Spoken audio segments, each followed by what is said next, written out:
അധ്യായം 4. കർത്തൃസേവ നിമിത്തം ബദ്ധനായിരിക്കുന്ന ഞാൻ പ്രബോധിപ്പിക്കുന്നത്, നിങ്ങളെ വിളിച്ചിരിക്കുന്ന വിളിക്ക് യോഗ്യമാവണ്ണം പൂർണ്ണ വിനയത്തോടും സൗമ്യതയോടും ദീർഘക്ഷമയോടും കൂടെ നടക്കുകയും സ്നേഹത്തിൽ അന്യോന്യം പൊറുക്കുകയും ആത്മാവിൻ്റെ ഐക്യത സമാധാന ബന്ധത്തിൽ കാക്കുവാൻ ശ്രമിക്കുകയും ചെയ്യും. നിങ്ങളെ വിളിച്ചപ്പോൾ ഏക പ്രത്യാശയ്ക്കായി നിങ്ങളെ വിളിച്ചതുപോലെ ശരീരമൊന്ന്, ആത്മാവൊന്ന്, കർത്താവ് ഒരുവൻ, വിശ്വാസമൊന്ന്, സ്നാനമൊന്ന്, എല്ലാവർക്കും മീതെയുള്ളവനും എല്ലാവരിലും കൂടി വ്യാപരിക്കുന്നവനും എല്ലാവരിലും ഇരിക്കുന്നവനുമായി എല്ലാവർക്കും ദൈവവും പിതാവുമായവൻ ഒരുവൻ. എന്നാൽ നമ്മിൽ ഓരോരുത്തന് ക്രിസ്തുവിൻ്റെ ദാനത്തിന് അളവിനൊത്തവണ്ണം കൃപ ലഭിച്ചിരിക്കുന്നു. അതുകൊണ്ട് അവൻ ബദ്ധന്മാരെ പിടിച്ചുകൊണ്ടുപോയി ഉയരത്തിൽ കയറി മനുഷ്യർക്ക് ദാനങ്ങളെ കൊടുത്തു എന്ന് പറയുന്നു. കയറി എന്നതിനാൽ അവൻ ഭൂമിയുടെ അധോഭാഗങ്ങളിലേക്ക് ഇറങ്ങിയെന്ന് വരുന്നില്ലയോ?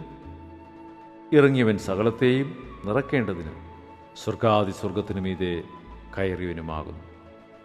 അവൻ ചിലരെ അപ്പോസ്തലന്മാരായും ചിലരെ പ്രവാചകന്മാരായും ചിലരെ സുവിശേഷകന്മാരായും ചിലരെ ഇടയന്മാരായും ഉപദേഷ്ടാക്കന്മാരായും നിയമിച്ചിരിക്കുന്നു.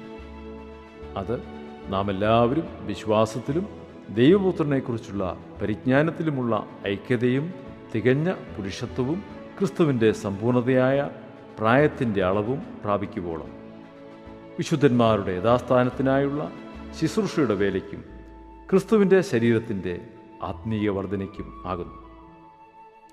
അങ്ങനെ നാം ഇനി മനുഷ്യരുടെ ചതിയാലും ഉപായത്താലും തെറ്റിച്ചു കളയുന്ന തന്ത്രങ്ങളിൽ കുടുങ്ങിപ്പോകുവാൻ തക്കവണ്ണം ഉപദേശത്തിൻ്റെ ഓരോ കാറ്റിനാൽ അലഞ്ഞുഴലുന്ന ശിശുക്കളായിരിക്കാതെ സ്നേഹത്തിൽ സത്യം സംസാരിച്ചുകൊണ്ട് ക്രിസ്തുവ തലയോളം സകലത്തിലും വളരുവാൻ ഇടയാകും.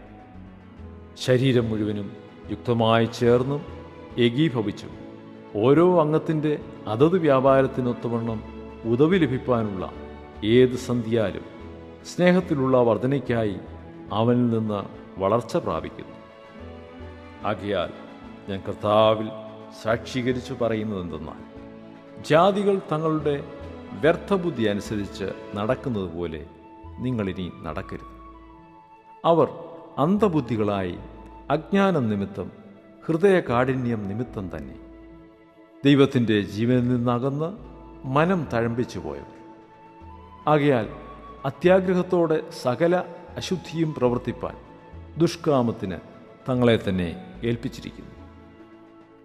നിങ്ങളോ യേശുവിൽ സത്യം ഉള്ളതുപോലെ അവനെക്കുറിച്ച് കേട്ട് അവനിൽ ഉപദേശം ലഭിച്ചു എങ്കിൽ ക്രിസ്തുവിനെക്കുറിച്ച് ഇങ്ങനെയല്ല പഠിച്ചത്. മുമ്പിലത്തെ നടപ്പ് സംബന്ധിച്ച് ചതിമോഹങ്ങളാൽ വഷളായി പോകുന്ന പഴയ മനുഷ്യനെ ഉപേക്ഷിച്ച് നിങ്ങളുടെ ഉള്ളിലെ ആത്മാവ് സംബന്ധമായി പുതുക്കം പ്രാപിച്ച് സത്യത്തിൻ്റെ ഫലമായ നീതിയിലും വിശുദ്ധിയിലും ദൈവാനുരൂപമായി സൃഷ്ടിക്കപ്പെട്ട പുതുമനുഷ്യനെ ധരിച്ചുകൊള്ളു. ആകയാൽ ഫോഷ്ക് ഉപേക്ഷിച്ച് ഓരോരുത്തൻ താൻ്റെ കൂട്ടുകാരനോട് സത്യം സംസാരിപ്പി. നാം തമ്മിൽ അവയവങ്ങളല്ലോ. കോപിച്ചാൽ പാപം ചെയ്യാതിരിപ്പി. സൂര്യൻ അസ്തമിക്കുമ്പോളം നിങ്ങൾ കോപം വച്ചുകൊണ്ടിരിക്കരുത്. പിശാചിന് ഇടം കൊടുക്കരുത്. കള്ളൻ ഇനിയും കക്കാതെ മുട്ടുള്ളവന് ദാനം ചെയ്യുവാനുണ്ടാകേണ്ടതിന് കൈകൊണ്ട് നല്ലത് പ്രവർത്തിച്ച് അധ്വാനിക്കത്രേ വേണം. കേൾക്കുന്നവർക്ക് കൃപ ലഭിക്കേണ്ടതിന് ആവശ്യം പോലെ ആത്മീയ വർധനയ്ക്കായി നല്ല വാക്കല്ലാതെ ആകാത്തതൊന്നും നിങ്ങളുടെ വായിൽ നിന്ന് പുറപ്പെടരുത്. ദൈവത്തിൻ്റെ പരിശുദ്ധാത്മാവിനെ ദുഃഖിപ്പിക്കരുത്. അവനാലല്ലോ നിങ്ങൾക്ക് വീണ്ടെടുപ്പ് നാളിനായി മുദ്രയിട്ടിരിക്കുന്നത്.